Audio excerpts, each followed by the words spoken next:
truth behind anti-Asian racism. On March 22nd, the Cherokee County Sheriff's Office announced that shooting suspect Robert Aaron Long had been charged with malice, murder, and aggravated assault. The 21-year-old gunman killed 8 people working at 3 Atlanta area massage parlors on March 16th and was quickly apprehended. 7 of the victims were women and 6 identified as Asian. According to the investigation, the killer was a frequent visitor to the massage parlors prior to his shooting spree. Many such parlors are known to illegally offer sexual services and are most commonly staffed by immigrants from China, many of whom have fallen victim to human trafficking rings. County Sheriff Frank Reynolds told reporters last week that the suspect did take responsibility for the shootings. He said that early on once we began the interviews with him. He claims that these, and as the chief said, we know this is still early, but he does claim that it was not racially motivated. He apparently has an issue, what he considers a sex addiction, and sees these locations as something that allows him to go to these places and into temptation for him that he wanted to eliminate. Like I said, it's still early on, but those are comments that he made. as of today, there is no evidence of the killer ever having expressed any anti-Asian sentiments on social media or in private conversation. While the investigation has so far not uncovered an anti-Asian motive on the man's part, the leftist media has run with that narrative with no regard to facts. Horrific headlines have recently proliferated social media, and the news industry has depicted Asian Americans as victims of an increasing spate of assaults, both verbal and physical. Too many Asian Americans have been walking up and down the streets and worrying, waking up each morning the past year feeling their safety and the safety of their loved ones are at stake. They've been attacked, blamed, scapegoated, and harassed. They've been verbally assaulted, physically assaulted, killed. We have to speak out. We have to act. Racism is real in America, and it has always been. Xenophobia is real in America, and always has been. Sexism too. Such reports are seen in the Los Angeles Times under the headline, Rallies Against Anti-Asian Attacks and Racism Across California, or in the New York Times, 8 dead in Atlanta spa shootings with fears of anti-Asian bias, with the subheading, Hate Crimes Involving Asian American Victims Soared in New York City Last Year. An even greater lie claims that there is a national epidemic of white supremacist anti-Asian racism. The Washington Post, the New York Times, CNN, and other left-wing media have cited a recent study from the Center for the Study of Hate and Extremism at California State University, CSU, San Bernardino. The report claims that anti-Asian hate crimes have spiked 150% since the pandemic began. The 150% increase in anti-Asian American hate crimes is contained in a document titled Fact Sheet, Anti-Asian Prejudice, March 2020. It shows the number of anti-Asian American incidents rose from 49 in 2019 to 122 in 2020 without providing any specific sources of data. So the entire concept of hate against Asian Americans is based on an alleged increase of 73 incidents. While the CSU analysis indicates that there has been an increase in anti-Asian hate in the 16 largest cities, it's difficult to determine if this trend was seen countrywide, as police departments commonly don't make the data readily available. Police statistics show that there were 158 anti-Asian hate crimes reported in 2019 by police agencies to the FBI and 148 in 2018. Based on 2019 FBI data, anti-Asian sentiments motivated about 2.2% of hate crimes reported. Since Asians make up about 6% of the population, it appears they are less likely than other races to experience hate crimes, with the exception of white people. Moreover, according to a 2017 analysis by Wilfred Riley at Kentucky State University, a significant minority of hate crimes may be hoaxes. The New York Times, the Democratic Party, and CNN simply cannot be relied on to provide a clear perception of reality. According to the U.S. Bureau of Justice Statistics, from September 2019, blacks have committed the greatest percentage of violent crimes against Asian Americans, but the perpetrators are typically glossed over by deceitful, mendacious media. Instead, they insinuate the hate crimes are due to either structural imbalances in society or a direct result of white supremacy. They spare no effort to attack President Trump as a racist and blame him for the rise of anti-Asian hate in the U.S. because he repeatedly referred to the coronavirus as the China virus during the pandemic. President Trump has denied using the term China virus had anything to do with race. It's not racist at all, no, not at all. It comes from China. That's why. It comes from China. I want to be accurate. As is common in naming diseases, viruses are often named after their place of origin, such as the Spanish flu, Hong Kong flu, Ebola virus, etc.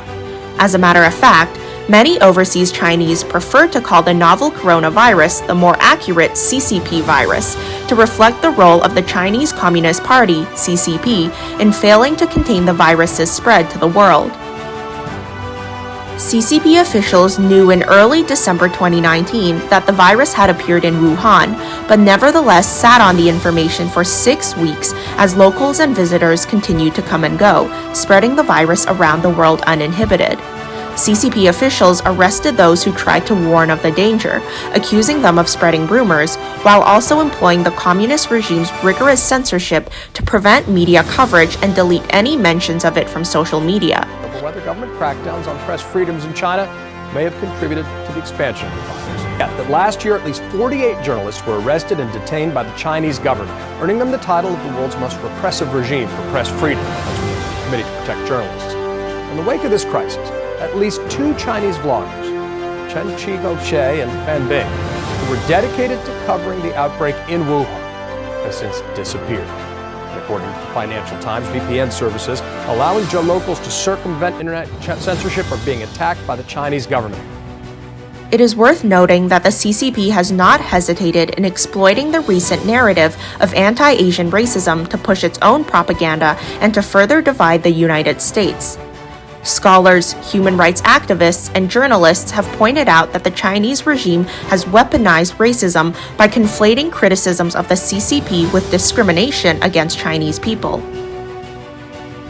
Adrian Zenz, a senior fellow in China Studies at the Victims of Communism Memorial Foundation, who has exposed horrific human rights abuses committed by the CCP, said there is a new trend of weaponizing racism against scholarship on China.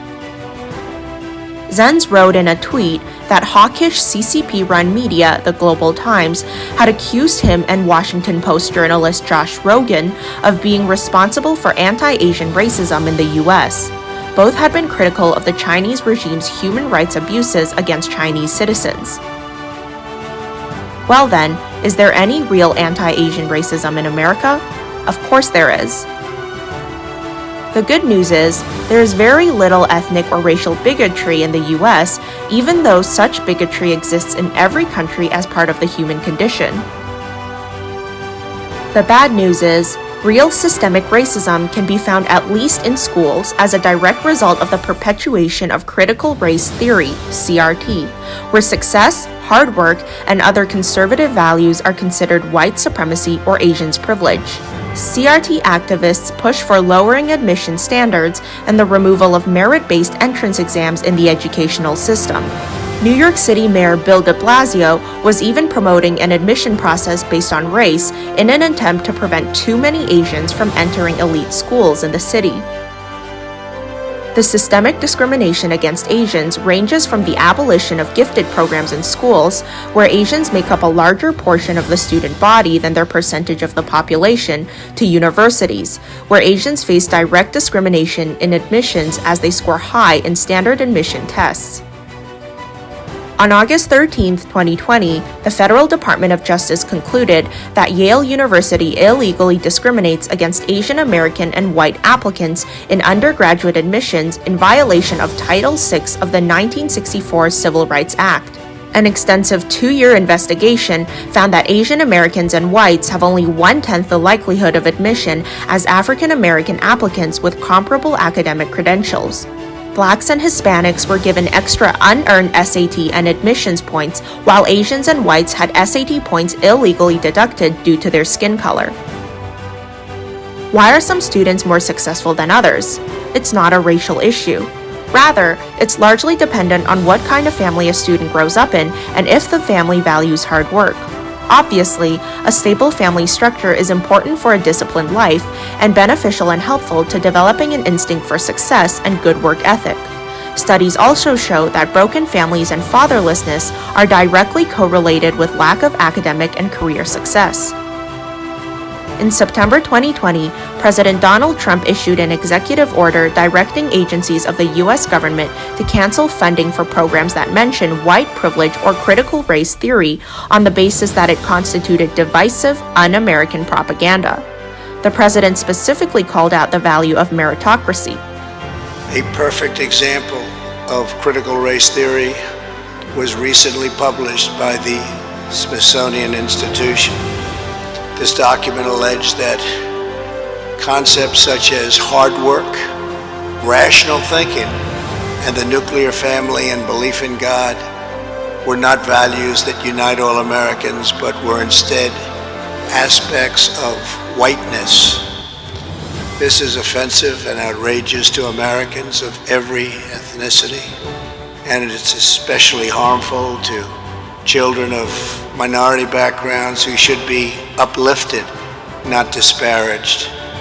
Teaching this horrible doctrine to our children is a form of child abuse in the truest sense of those words. Cancel culture in our work, or the repression of traditional faith, culture, and values in the public square? Not anymore. However, Joe Biden issued an executive order on his very first day in the White House, rescinding and canceling Trump's previous executive order and once again permitting agencies to use such programs. The leftists are ruining America. Whether it be the narrative of white supremacy or anti-Asian racism or the practice of critical race theory, they all work to further divide Americans by race and ethnicity. It's sad many Asian Americans have been deceived to believe that they are widely hated, but not realize that they are being utilized by the leftist agenda to move towards socialism.